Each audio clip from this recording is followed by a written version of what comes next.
무사셋. 안녕하세요. 생활 속 법률을 풀어드리는 무사, 법무사 김창산입니다. 안녕하세요. 일과 사람 사이의 균형을 지키는 무사 안혜수입니다. 안녕하세요. 꼼꼼함을 바탕으로 재산을 지켜주는 무사, 세무사 전형진입니다. 법무사, 무사 세무사. 셋이 모여 무사 셋입니다. 무사셋. 벌써 연말이다. 이제서부터는 우리가 내년도 2월 달에 하는 연말정산을 좀 준비해야 되는 시기가 왔습니다. 내년 2월이요? 연말정산에 대해서 많은 사람들이 이제 궁금해 하시는데 어떻게 이게 생겨났는지, 네. 그다음에 왜 환급이나 납부세액이 발생되어지는지, 그리고 가장 중요한 것은 환급액을 얼마만큼 더 많이 받을 수 있는지, 네, 바로 네. 그거에 대해서 알아보도록 하겠습니다. 네. 일단 연말정산이 왜 생겨났는지에 대해서 제가 간략하게 먼저 설명해 오, 드릴게요. 네. 기본적으로 이제 근로소득자들이 연말정산을 진행한단 말이에요. 그런데 연말정산, 즉 원천징수하지 않고 대한민국에 있는 모든 근로자들이 5월달에 종합소득세 신고를 합니다. 네. 나라가 마비된 거예요. 아, 그 많은 근로자들이 5월달에 홈택스 들어가서 신고하죠. 인터넷을 못 하시는 분들은 실제로 세무서라든가 국세청을 방문할 것이죠. 그렇죠, 그렇죠. 나라의 업무 자체가 전부 다 이 종합소득세 신고에 몰릴 수밖에 없어요. 바로 이러한 이유 때문에 납세자들과 과세관청의 편의성을 위해 이 연말정산, 좀 더 정확하게 말씀드리자면 이 원천징수 제도가 생겨난 거예요. 아, 이 다음 문제로 넘어가게 되어지면 이제 이런 문제가 발생할 수 있거든요. 아니 근데 왜 환급이 발생하지? 맞아요. 왜 납부세액이 발생하지? 네. 아니 애초서부터 뛸 때 제대로 뛰면 되지 않을까? 이게 생각해보면 너무나 당연한 거긴 해요. 우리가 소득을 받잖아요. 이 급여를 정확하게 계산을 할 수가 없어요. 매달마다 급여액이 달라질 수 있죠. 그 다음에 자신이 받는 인적공제, 부양가족이 달라질 수 있어요. 그러다 보니까 과세관청은 어떠하게 지침을 내리냐면, 너네 이거 정확하게 계산하기 힘들지? 그러니까 우리가 간이세율표를 만들게 라면서 원천징수를 합니다. 이제 우리가 급여를 받을 때 그 표에 의한 세율대로 이제 세금을 떼고 이제 급여를 받죠. 근데 문제는 아까도 말씀드렸다시피 정확하게 계산한 금액이 아니에요. 엊그제 야근한 거, 엊그제 주말에 출근한 거 그런 게 반영이 안 돼 있을 바로 때. 그겁니다.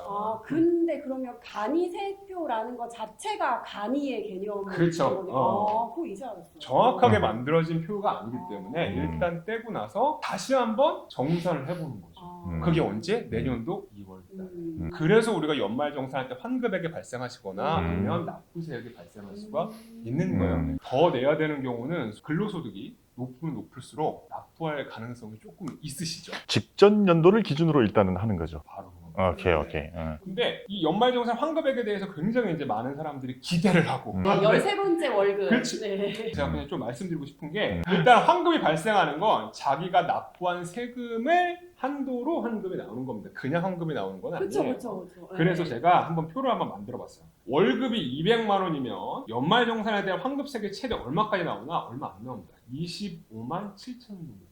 최대로 나왔을 때, 정말 최대로 나왔을 때 월 급여액이 300만 원이신 분들부터는 이제 좀 이해가 올라가는 달라집니다. 거예요. 그분들은 약 98만 우와. 1,360원이 환급을 받을 수 있어요. 최대. 우와, 차이가 크다. 네, 차이가 완전 커버려요. 냈던 게 많아야 받을 바로 것도 그거. 많아지니까. 이 말씀을 듣다 보니까 생각나는 게, 이제 일반인들이 좀 잘못 알고 있다 싶은 게, 말 그대로 연말정산일을 보통 13번째 월급이라고 얘기하지만 월급을 더 주는 게 아니고 사실은 세금을 좀 많이 낸 것 중에서 일부분만 돌려받는 그렇죠. 거잖아요. 한 달 급여에 해당하는 돈이 갑자기 들어올 거라는 기대를 누구나 해서는 안 되겠다, 그런 생각이 드는데요. 맞아요. 오케이. 근데 제가 조금 더 현명하게 환급세액을 받을 수 있는 방법을 오늘 제가 말씀드릴게요. 오. 끝까지 시청해 주셔야 돼요.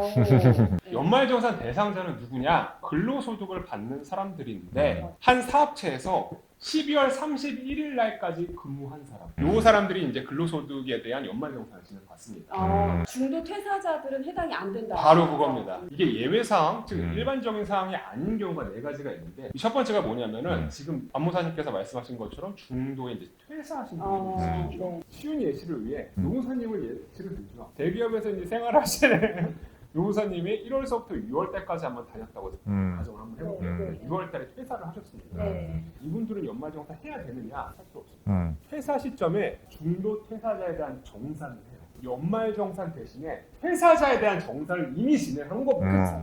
두 번째, 이직하신 분.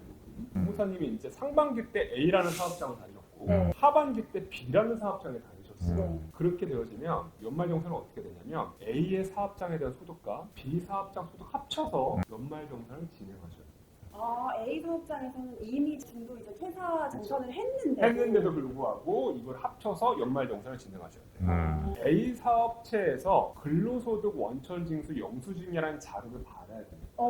B 사업체에서 연말정산을 진행하시는 거예요. A, B를 합쳐서 B에서 해주는 거예요. 그렇죠. 그런데 실무상 실행되어지는 경우가 거의 없습니다. 맞아요. 왜? 전 회사에다가 원천 징수를 달라고 하기 못해서. 맞아요. 바로 그겁니다. 이런 분들은 어떻게 하면 되냐면 B 사업체 있죠? 이 소득에 대해서만 연말정산 진행합니다.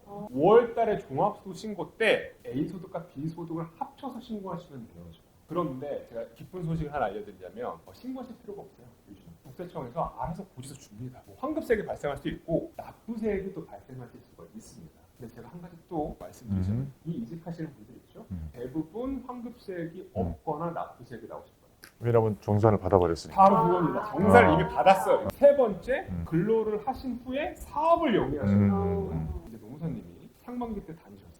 하반기 때서부터 이제 노무사업을 영위하셨어요. 네, 이렇게 되어지는 경우는 어떻게 되시냐? 이분들도 연말정산 하실 필요가 없겠죠. 그쵸. 12월 31일에 근무하지 않으셨어요. 네. 이미 그 A라는 곳에서 퇴사자 때 정산이 되고 네. 사업소득 이제 하반기 때 발생하실 거죠. 요거를 합치셔서 5월달에 이분들이 종합소득 신고하시면 돼요. 대신에 이분들은 국세청에서 고지를 안 해줄 겁니다. 본인이 직접 신고를 하셔야 돼요. 그리고 이미 이제 근로자가 아니니까. 그렇죠. 네 번째, 근로를 하시면서 부업으로 사업소득. 네 번째는 요즘에 가장 많이 발생하고 있는 사례인데 법무사님 말씀하신 것처럼 N잡는 분들이시죠. 이분들은 어떻게 하시면 되냐면요. 첫 번째 근로소득은 연말정산하시면 돼요. 나머지 소득 하나 남아있죠. 사업소득. 이거는 나중에 5월달 종합소득세 신고 시에 해주시는 분이에요. 네 번째 분들은 좀 하실 일이 많으시죠. 그래서 우리가 대상자까지 알아봤으면 그럼 본격적으로 이제 여러분들이 가장 궁금해하시는 한국에 대한 비밀 가장 중요한 거죠. 한번 알아보도록 하겠습니다. 네. 무사셋